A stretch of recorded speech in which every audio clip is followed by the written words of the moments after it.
Have you ever caught yourself thinking about someone so often that it feels involuntary? Morning coffee, quiet moments in traffic right before you sleep, their face just shows up like it's got a leash on your thoughts. And here's the uncomfortable truth. If you think about them every day, this might actually shock you. Because what if those thoughts aren't proof of love or destiny, but signs of something far less romantic and far more dangerous? Look, most people believe that thinking about someone all the time must mean something, that it's fate, that it's a sign from the universe. But that's the trap. That's the illusion. And what if I told you that this very belief, that obsession is love, is the reason you feel stuck, haunted, or even broken? What if that person isn't still walking through your mind because they belong there, but because you've left the door wide open without realizing it? Here's the problem. We mistake mental repetition for meaning. We assume that constant thoughts are a signal from the soul. But repetition isn't meaning. It's just a habit that's gotten too comfortable. It's your brain playing the same old song because it hasn't learned a new one yet. So what's the real issue? It's not them, it's the loop, the unresolved story, the fantasy you keep replaying, hoping the ending changes. That's not clarity. That's chaos. That's not love. That's noise. But here's the breakthrough, the shock that might change everything for you. What if you could stop the loop? What if you could break the spell? Not by forgetting them, but by finally remembering yourself. What if the real solution isn't to get them back, but to get you back? In the next few minutes, we're going to unravel every lie your mind has been whispering when it thinks of them. We'll ask the hard questions. We'll sit with the uncomfortable truths, but more importantly, we'll reclaim your mental freedom. This isn't about bitterness or fake empowerment. It's about stoicism. It's about living with clarity, action, and truth. It's about stepping back into your strength, not in theory, but in practice. This video will guide you through 7 profound truths, starting with one that flips your entire narrative. You're not thinking about them, you're thinking through them. And trust me, when you understand what that really means, you'll never see your obsession the same way again. Ready? Good. Because once we begin, there's no going back. This is where your emotional liberation starts, and it's going to be raw, revealing, and radically stoic. When you're not thinking about them, you're thinking through them. Let's be brutally honest right now. Every time they cross your mind, it feels like it's about them. The way they smiled, the way their voice once made your chest feel lighter, the way their presence used to fill the room like sunlight through a window. But the truth that no one tells you because it hurts too much to hear, is that you're not really thinking about them. You're thinking through them. They're not the destination your thoughts are trying to reach. They're the detour. They're the lens through which your subconscious is trying to decode a deeper message, a signal buried in all the chaos inside. You see, the mind has a way of clinging to symbols, especially when clarity is absent. And this person, this memory, this echo, they've become that symbol. Not because they're so extraordinary, but because something inside you still feels unresolved. So every time your brain offers up their face, their name, their voice, it's not trying to romanticize them. It's trying to revisit a place where you left a part of yourself behind. Ask yourself, are you really haunted by their memory, or are you haunted by what you felt in their presence? Was it really them who brought you to life, or was it you responding to how it felt to be seen, to be desired, to be chosen? Because let's get one thing straight. People don't bring out the best in us. They reflect what's already there. The problem begins when we mistake the mirror for the source. That's when obsession is born. That's when every memory becomes a shrine. That's when you stop evolving and start orbiting a ghost. And the worst part? The longer you think about them, the more the narrative reshapes itself. Your mind isn't a historian. It's a storyteller. It edits out the pain, the silence, the cold indifference. It highlights the laughter, the warmth, the fleeting highs. You start to believe in the version of them that lives only in memory, not the one who left, ignored, or simply drifted away. Why? Because facing the truth means facing yourself.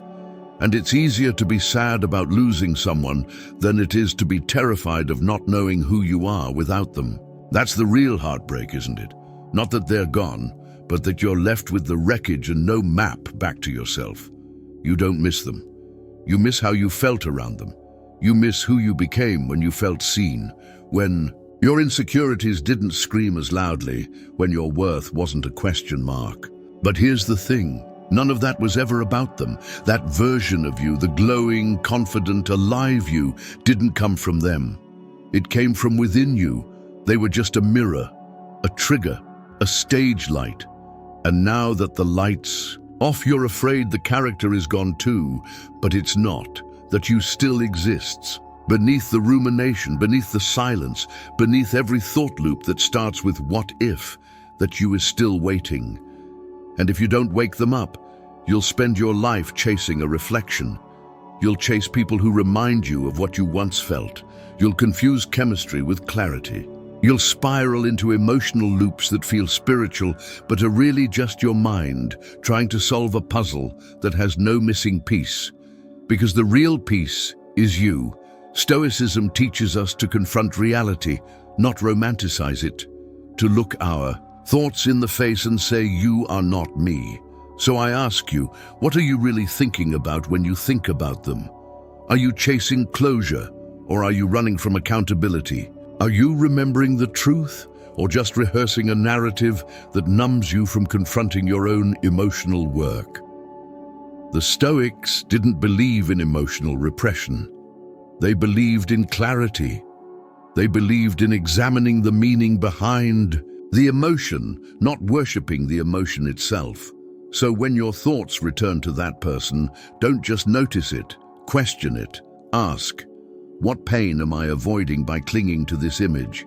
What part of myself am I still waiting for them to validate? Because the answer isn't in the memory, it's in the mirror. The goal isn't to forget them. The goal is to understand why your soul still holds their image like a sacred relic. The goal is to break the illusion that they were the source of your power. They weren't. You were. You still are, and it's time to reclaim that. It's time to stop assigning so much meaning to someone who hasn't thought about you in weeks, months, maybe years. They're not the chapter you need to reread. They're the footnote. You are the story. But your mind keeps casting them in a starring role because it's afraid of what happens if you take center stage. What if you realized you never needed them to be whole? What if you remembered that your light existed long before they ever reflected it back to you? That's the moment everything changes. That's the moment the loop begins to break. And I know it's hard, it's painful, because letting go of the fantasy is often more brutal than letting go of the person. But the fantasy isn't helping. You heal, it's keeping you hostage. It's teaching your brain that pain equals purpose. It's wiring your neurons to associate longing with love. And that's not stoic relationships. That's self-abandonment disguised as depth. So what's the alternative? Presence, clarity, emotional discipline. And yes, it hurts. But hurt isn't a sign you should go back. It's a sign you're detoxing. And just like a detox, it gets worse before it gets better. But better is coming if you're willing to sit with the truth instead of escaping into memory. Ask yourself, if someone new walked into your life today and treated you the way they did, would you stay? Or is it only the nostalgic version of them you're still loyal to? Because nostalgia is a liar. It airbrushes the pain and sells you a filtered version of the past. It convinces you that going backward is safety.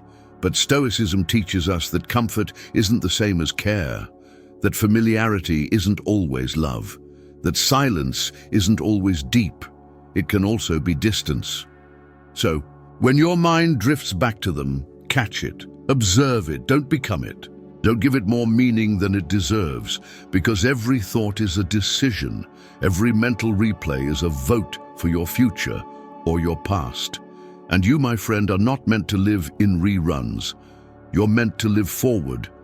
That's what Stoic relationships are really about. Not clinging, not spiraling, not idealizing, but building, growing, facing the truth with a calm heart and an unshakable mind. You're not weak for remembering. You're human, but you're also strong enough to move through the memory, not get stuck in it. Because the person you miss, they weren't the destination, they were just the mirror. And now, it's time to see yourself clearly, maybe for the first time. This isn't about forgetting them. It's about finally recognizing you. That's where the power is. That's where healing begins. And that's what makes Stoicism not just a philosophy, but a roadmap back to your mind, your peace, yourself. 2. What you miss might be who you were with them. There's a strange kind of ache that sits beneath the surface of missing someone. It's not always sharp, not always loud. Sometimes it's a whisper in the background, a ghost of a feeling that makes you stop mid-laugh or stare blankly at your screen for a moment. And here's what most people never realize. When you think you miss them, you might actually be missing you. The version of you that existed when they were around. The version of you that felt more alive, more certain, more wanted. When someone shows up in our lives and makes us feel seen, that experience lights us up from the inside. It brings out our softness, our laughter, our openness. We start to feel like we are someone worth choosing. And when they leave, whether silently or suddenly, it's not just the person who disappears. It's the version of us who smiled more, hoped more, believed more. The version who didn't flinch at the mirror, the version who felt deserving without needing to prove anything. And when they're gone, we don't just mourn the relationship. We mourn ourselves. The self that felt alive in their presence, the one that emerged under the warmth of their attention. But here's what Stoicism reminds us. No one creates your light. They only reflect it.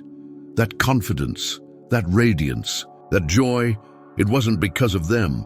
It was because of how you allowed yourself to feel when they looked at you like you mattered. They didn't build that version of you. You did. You always did. But because they were the mirror, when they disappeared, you started to believe the reflection disappeared with them.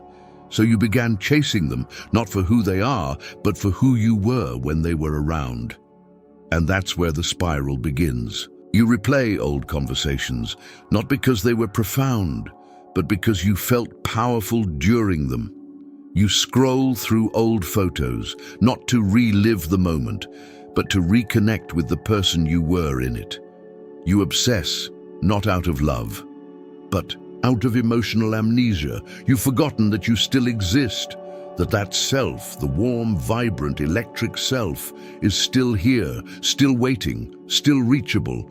But instead of turning inward, you chase the past. You chase them, hoping to feel yourself again. Stoicism teaches us that peace doesn't come from attachment to people.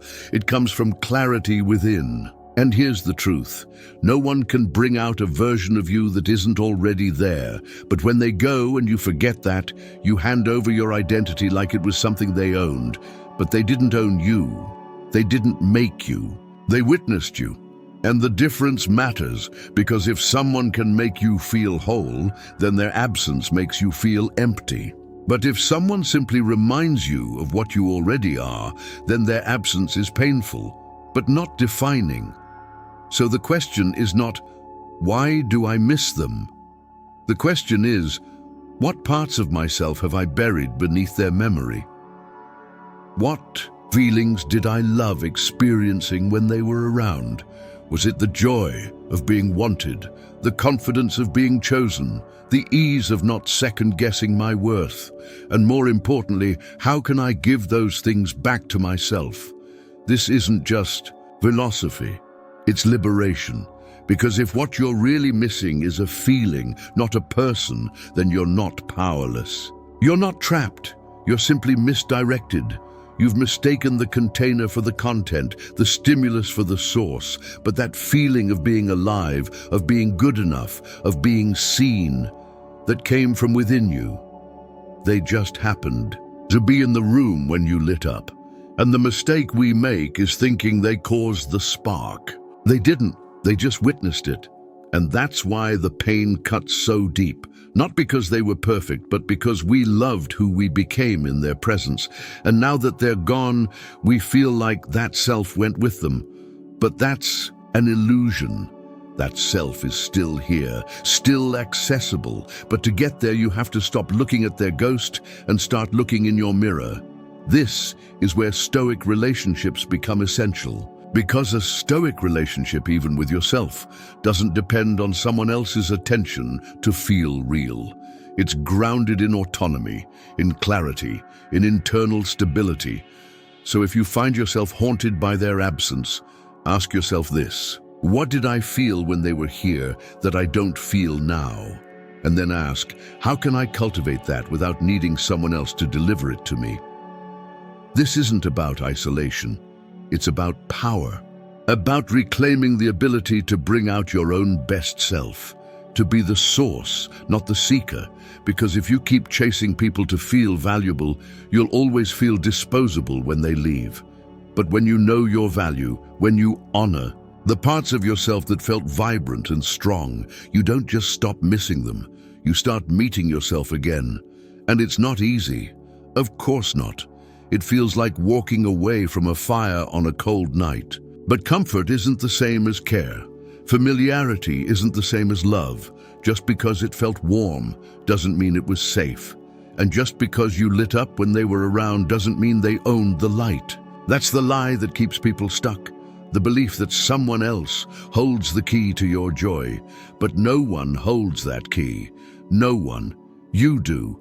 And that version of you that laughed louder, stood taller, felt freer, that version is not lost. It's not buried forever. It's simply waiting for you to stop mourning a person and start resurrecting a self. So I'll ask again, do you really miss them? Or do you miss who you were with them? Do you miss the emotional high? The reflection of worthiness? The simplicity of not questioning your enoughness? Because if the answer is yes, then you know what to do. You stop chasing ghosts, you stop romanticizing the past, and you start doing the inner work to feel that alive again on your own. That's not giving up, that's growing up, that's stoicism in action. It's not the absence of emotion, it's the mastery of it. It's saying, I loved who I was when I was with you, but I love myself enough now to find that version again without needing your shadow to guide me. That's strength, that's sovereignty, and that's the beginning of real healing. So if this truth hit you hard, if something inside you just woke up, do me a favor, like this video and comment number 1 if you've ever felt this shift in yourself. And if you want more raw, real, and stoically grounded truths like this, hit subscribe. Because this journey isn't about forgetting someone, it's about remembering who the hell you were before they mattered, and who you are now without needing them to matter anymore. Let's walk this path together. Stay grounded, stay stoic, stay you. 3, repetition is rewiring your brain, and not in a good way. Repetition is one of the most underestimated forces shaping your emotional life, your identity, and your sense of peace. The more you think about someone, the more your brain becomes trained to think about them, not because it's meaningful, but because it's familiar. And this isn't poetry, it's biology. Neurons that fire together wire together. What starts as reflection becomes reinforcement. What begins as a memory turns into a mental loop, and before you know it, you're no longer thinking about them voluntarily. Your brain is doing it automatically, out of habit, out of groove, out of routine. You've unknowingly built a highway of thought that leads directly back to their name, their face, their absence. This is where Stoicism gets brutally practical, because the Stoics understood long before neuroscience that what you repeatedly allow into your mind becomes your mental environment. And if your mental environment is filled with longing, with replays of past moments, with thoughts soaked in nostalgia and ache, then that's the very climate your soul is living in. Every Single thought reinforces not just the memory, but your identity within that memory. You're not just remembering them. You're rehearsing a version of yourself that's attached, dependent, wounded, waiting. This is where it gets dangerous, because the more you rehearse a thought, the more power you give it. Not truth, not reality, just power. Your brain doesn't care if it's real or right. It cares if it's repeated. That's how advertising works. That's how belief systems work. That's how trauma works. Repetition creates familiarity, and familiarity feels like safety, even when it's destroying you. So you go back to the memory, again and again, scrolling through old texts, revisiting old photos, rereading conversations you've already analyzed 1,000 times. Not because they'll change, but because your brain is addicted to the chemical cocktail they trigger. Dopamine, oxytocin, that fleeting hit of warmth, of connection, of comfort. Your brain doesn't know the person is gone. It just knows the thought feels good until it doesn't, until the crash hits, until the emptiness returns, and you start the cycle all over again. This isn't weakness, it's wiring. But wiring can be rewired, and that's where the work begins. You have to start noticing the loop, not just feeling it, observing it, questioning it, interrupting it, because the first thought isn't your fault, but the second is your responsibility. The Stoics taught us this. It's not the thing itself that causes pain, but our judgment of it. So when the thought enters, I miss them, you have a choice. Do you follow it down the spiral, or do you pause, breathe, and say, this thought doesn't define me? This is what makes Stoicism powerful. It doesn't promise a life without pain. It promises a mind that can endure and overcome pain without becoming enslaved by it. And make no mistake, repetition without awareness is a form of mental slavery.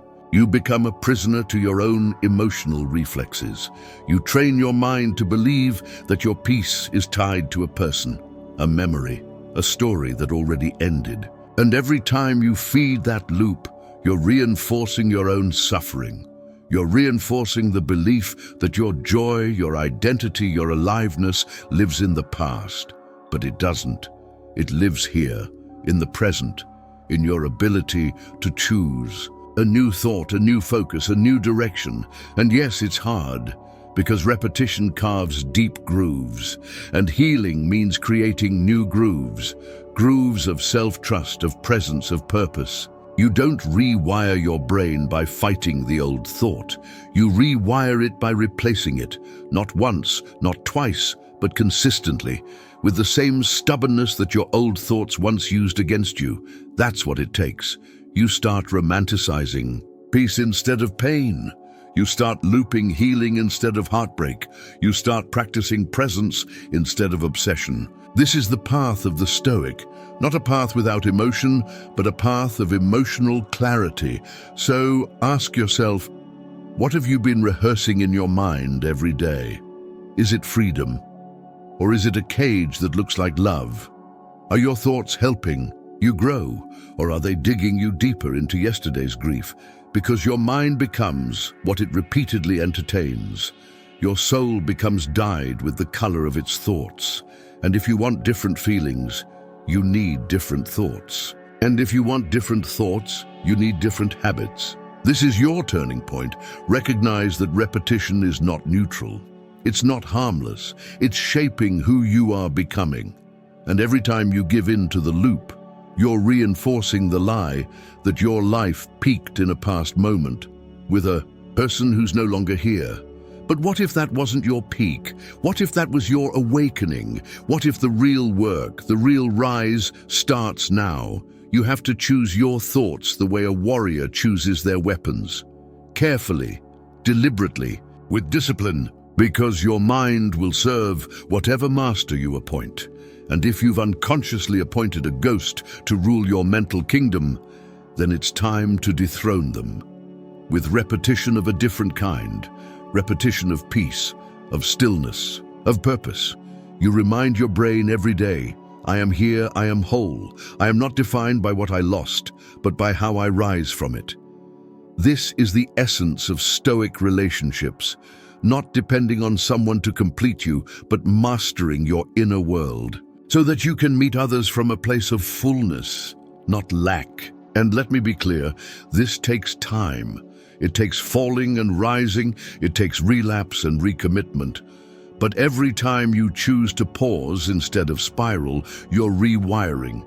Every time you choose presence over past, you're building new neural pathways. Every time you choose to honor your peace instead of your pain, you're becoming the person your past self needed and your future self will thank you for. So don't underestimate the power of repetition. Don't dismiss the influence of the small, daily choices you make in your mind. They are shaping you. They are either deepening the wound or stitching it closed, and only you can decide which it will be. The Stoics believed that we must guard our thoughts as fiercely as we guard our bodies, because an unguarded mind is an open gate to suffering. So guard yours, choose what stays, challenge what repeats. And know this, repetition is not your enemy, it's your tool. And when you wield it with intention, it becomes your path out of the loop and into liberation. That's where Stoicism becomes more than theory. It becomes transformation. It becomes truth. It becomes the quiet, powerful reminder that your mind is not a slave to yesterday unless you let it be. Choose differently. Rehearse peace. Repeat strength. Practice presence, because your life is waiting on the other side of your next thought. 4. Their silence isn't proof of fate, it's just silence. There's a dangerous narrative we all carry at some point, the belief that if we can't stop thinking about someone, it must mean something. That their silence is filled with meaning, that their absence is a message. And we sit in that silence, interpreting it, romanticizing it, turning it into a mystery we must solve. But what if the silence isn't mysterious? What if it's just silence? The harsh truth, the one that Stoicism doesn't shy away from, is that silence usually means one thing: they've moved on. They're not thinking about you the way you're thinking about them. And no, it doesn't make your feelings invalid. It doesn't mean you were foolish to care. It means that we all grieve, detach, and forget at different speeds, and sometimes the one you can't stop thinking about simply isn't thinking about you at all. That doesn't mean the connection wasn't real, it just means it's over for them. And your mind, in its desperate attempt to balance the scales, keeps creating reasons, signs, spiritual explanations for why they're not reaching out.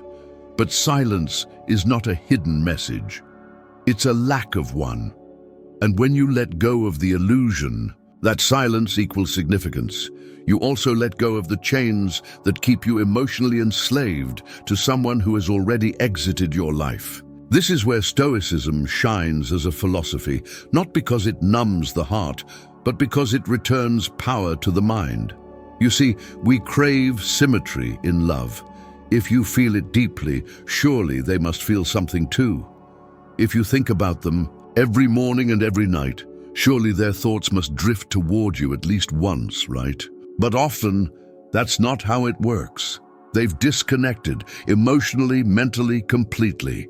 And you're still there, holding the thread of connection alone, mistaking your own intensity for mutuality. But the Stoics didn't teach us to chase ghosts.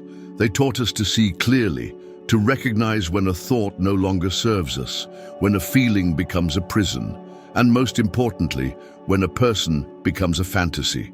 Because silence, when left unchecked, becomes a breeding ground for delusion. We start assigning meaning to their absence. They're struggling too. They're just scared.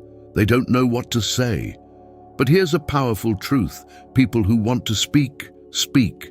People who want to reach out, do. People who value connection show up. Silence is rarely confusion. It's often clarity we refuse to accept. And I get it. It's brutal.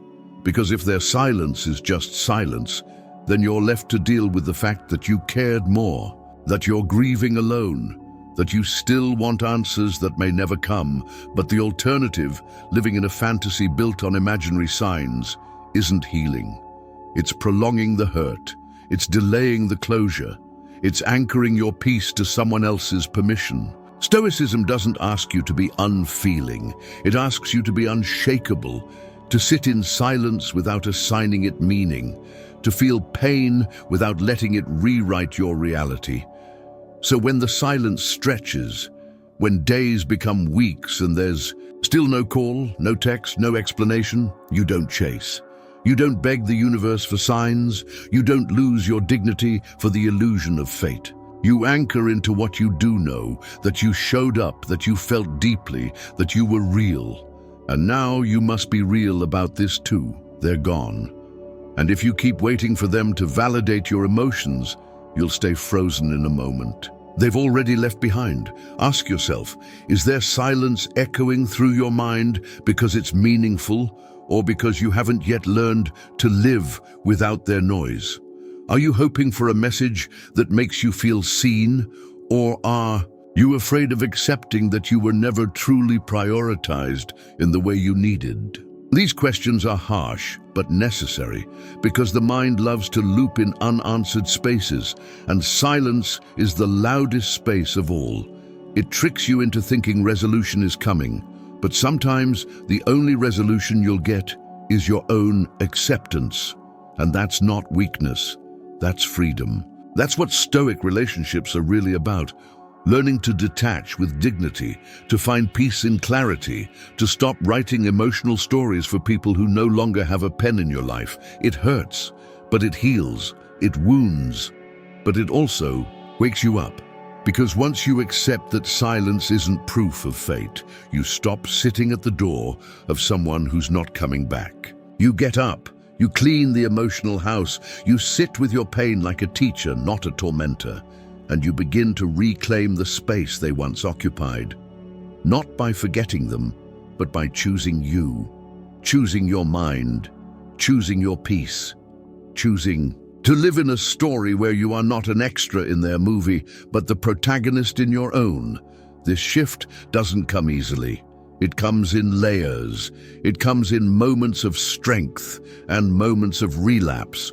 But every time you pull yourself back to the truth, every time you look at the silence and say, I don't need it to mean anything, you grow. You break the spell. You stop building castles in the clouds of maybe, and you plant your feet in the ground of now. This is how the Stoics faced life, not with fantasy, but with fierce presence. They didn't wait for apologies. They didn't chase closure. They didn't fill the silence with stories. They let it be what it was, absence. And then they built themselves in the space that was left behind. That's your task now, to stop chasing noise, to stop waiting for a knock on the door, to stop praying that your value will be confirmed by someone else's return. Your value is already confirmed by your breath, by your truth, by your capacity to love and still walk away. So let the silence be what it is, not a sign, not a symbol, just silence. And in that quiet rebuild, breathe, begin again. And if you're still here, still watching, still listening, then I know this truth is touching something deep inside you.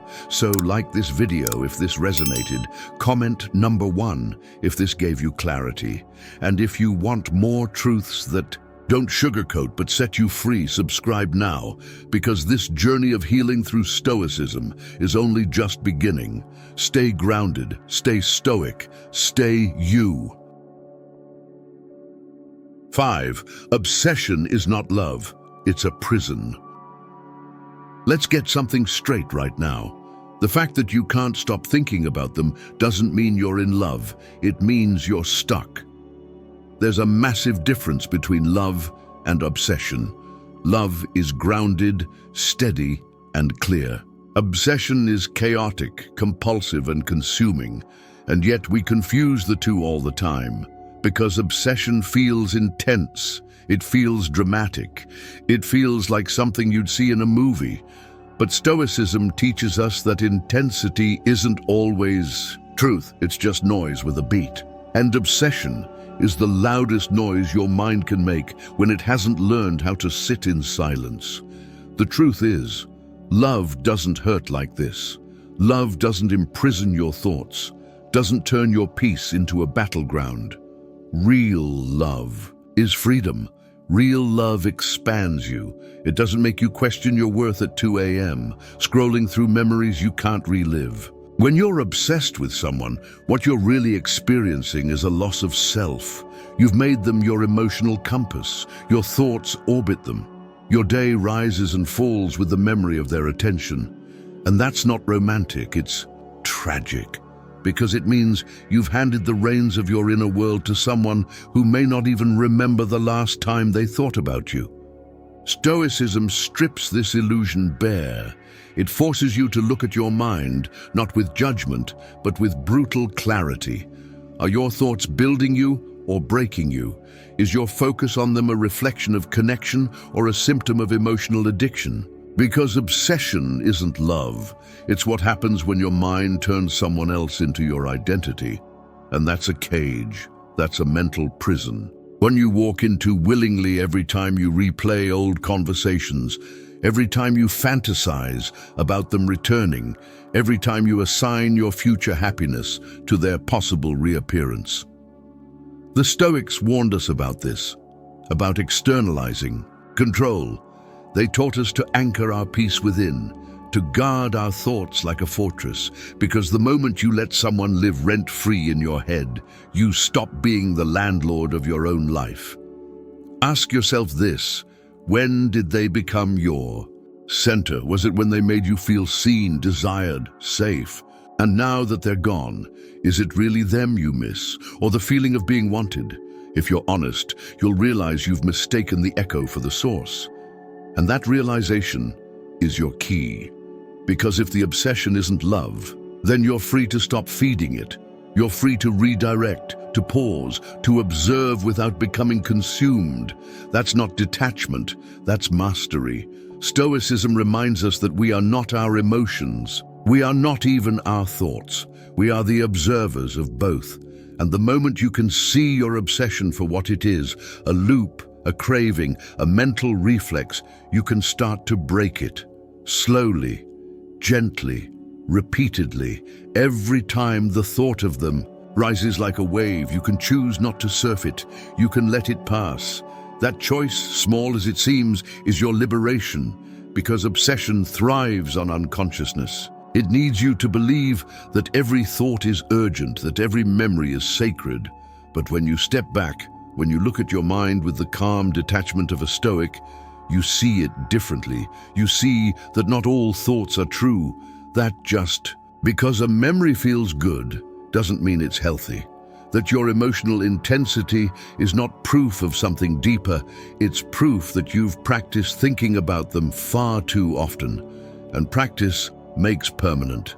That's what obsession really is, the result of emotional repetition. Not romance, not destiny, just a mental muscle you've overtrained. But here's the good news. Just as repetition built it, repetition can undo it. You can start practicing presence instead. You can start practicing silence. You can start practicing self-trust. Because when you're in the grip of obsession, you don't trust yourself. You don't believe you can be whole without them. You don't believe peace is possible without their name echoing in your mind. But Stoicism says otherwise. It says you're capable of peace, even in absence. It says you can guard your mind, even in heartbreak. It says you don't need to be chosen by someone else to choose yourself. So start choosing. Start interrupting the loop. Start asking, is this thought helping me? Is this memory sacred or just a shadow? Is this obsession a sign of love or a signal that I've forgotten how to sit with myself? These aren't rhetorical questions. These are the questions that free you, that return you to clarity, that cut through the noise, because obsession left unchecked becomes your new normal. And when pain becomes normal, healing starts to feel like betrayal. You start to believe that letting go dishonors what you had. But it doesn't. It honors what you deserve. And what you deserve isn't a loop, it's a life. A life where your thoughts aren't haunted, where your mornings aren't dictated by yesterday's ghosts, where your peace isn't held hostage by someone else's silence. That life isn't a fantasy, it's a decision, one you make every time you refuse to give obsession your attention, every time you look at a thought and say, "Not today," every time you reclaim your focus like it's sacred, because it is. This is the essence of Stoic relationships: internal control, emotional sobriety, mental sovereignty, not passionless but purposeful, not cold but conscious. And when you live this way, obsession loses its grip. It becomes what it always was, just a pattern, not a prophecy, a habit, not a heartache. So if you've been calling it love, but it feels like suffering, let this be your wake-up call. Love isn't supposed to burn you, it's supposed to build you. And if thinking about them every day is tearing you down, then it's not love, it's a prison. And you hold the key. You always have, now use it. 6. Detachment isn't forgetting, it's remembering who you are. You've been taught a lie that healing requires forgetting, that in order to move on you must erase every trace of them, scrub the memories clean, pretend they never mattered. But that's not detachment, that's denial. And Stoicism doesn't deal in denial, it deals in power. Real detachment isn't about pretending they didn't exist. It's about reclaiming your identity from the pieces you scattered around their name. It's about walking into your mind and finally seeing yourself again, not as a half-empty shell left behind by a departing presence, but as the whole, grounded, capable human who was there long before they arrived. Detachment means being able to remember them without becoming undone by the memory. It means hearing their name without spiraling.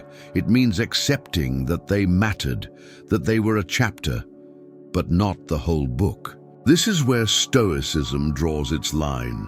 You don't need to forget to be free. You need to remember who you were before you gave so much of yourself away. You need to stop chasing closure from someone who never cared to give it and start offering yourself the truth, the real, raw, sometimes brutal truth, that they're gone and you are still here. That they left, but your story didn't end. That their silence doesn't define your value and their absence doesn't empty your soul. Detachment is a return, a homecoming. It's stepping out of the loop and back into your life. Because, let's be honest, most of what you're clinging to isn't the person. It's the feeling. The version of you that felt alive when they looked at you a certain way, the confidence you had when their presence validated your worth, the joy that came from feeling chosen, desired, important. But those feelings didn't come from them. They came from within you. They were awakened by your own perception of being loved. That version of you, it's still there. But as long as you believe they were the source, you'll never go looking for it in yourself. You'll keep begging the past to come back and remind you who you are. And that is the cost of forgetting yourself. That is the weight of misplaced identity.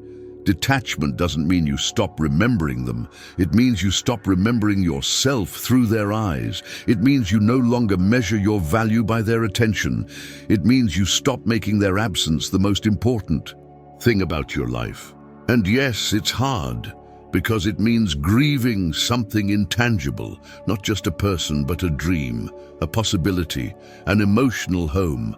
But grief is not the enemy. It's the beginning of release. It's the soul's way of making space for rebirth. And if you allow yourself to grieve fully, not resist, not numb, but sit with it, you'll begin to see that what you're truly mourning is a version of yourself that felt seen. That's not weakness, that's human, that's honest. And that honesty is the foundation of real growth. Stoicism teaches us to look pain in the face and say, I see you, I won't run, but I won't be ruled by you either. That's detachment. It's not the erasure of emotion, it's the integration of it. It's being able to hold a memory without letting it hold you. It's walking through your own mind like a home, not a haunted house. It's recognizing that just because someone played a meaningful role in your past doesn't mean they have authority over your future. You do. You always have. But obsession made you forget. Longing made you blind. And now it's time to see clearly, not to forget them, but to remember you. To see your own face in the mirror without their reflection shadowing it. To feel your own breath, your own strength, your own presence, and realize it's enough. It always was. This is where Stoic relationships find their purpose, not in clinging, not in spiraling, but in standing tall after the storm, in choosing peace over fantasy, in loving with depth and letting go with dignity. So if you're still trying to forget them, pause. You don't need to forget. You need to forgive yourself for giving too much, for holding on too long, for believing they were the only way to feel whole. You're not broken because you cared. You're not weak because you're struggling. But you will remain stuck if you keep treating silence like a puzzle and memories, like prophecy. Detachment is not the end of feeling. It's the beginning of mastery. It's knowing that your love was real, your effort sincere, your pain valid, and still choosing to step forward. Still choosing to rebuild, to rise, to return to the parts of you that were never lost, just buried under the rubble of unmet expectations. You don't need to start over. You just need to start remembering. Remember who you were before they became your mirror. Remember the parts of yourself that laughed without prompting, that dreamed without needing approval, that existed with fullness before they entered the room. That's the self you're reclaiming. That's the power you're awakening. And yes, the road is steep, the process is slow. But every time you say, I remember who I am, you take one step closer to freedom. Not forgetting, but remembering. Not erasing, but evolving. Not clinging, but becoming. That's detachment. That's stoicism. That's the beginning of a life that doesn't depend on someone else's presence to feel real. If that spoke to you, if something deep inside just resonated, then like this video and comment number 1 to claim your turning point. And don't forget to subscribe for more truth-telling, soul-freeing, stoic healing. Because you're not lost. You're returning, and what comes next is yours to write. Stay grounded, stay stoic, stay you. You've made it this far, and that means something.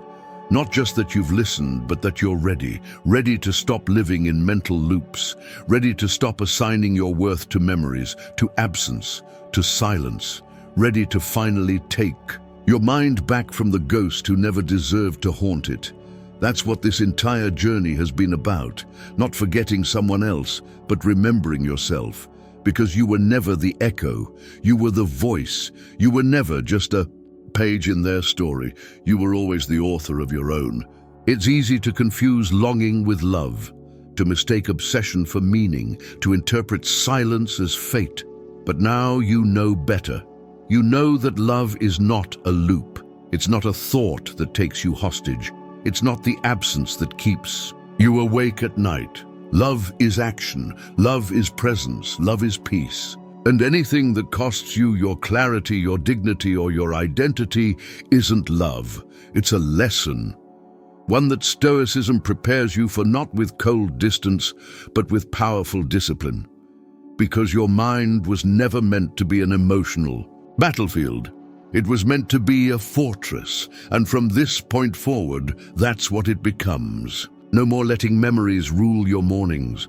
No more feeding fantasies that drain your soul. No more building your self-worth on someone who walked away. The past happened. The pain was real. But so is your power. So is your ability to choose. The next thought, the next chapter, the next version of you. And now the loop ends. Not by waiting for them to return, but by choosing to return to yourself. You're not a haunted house. You're a temple. Act like it. Stay grounded. Stay stoic. Stay you.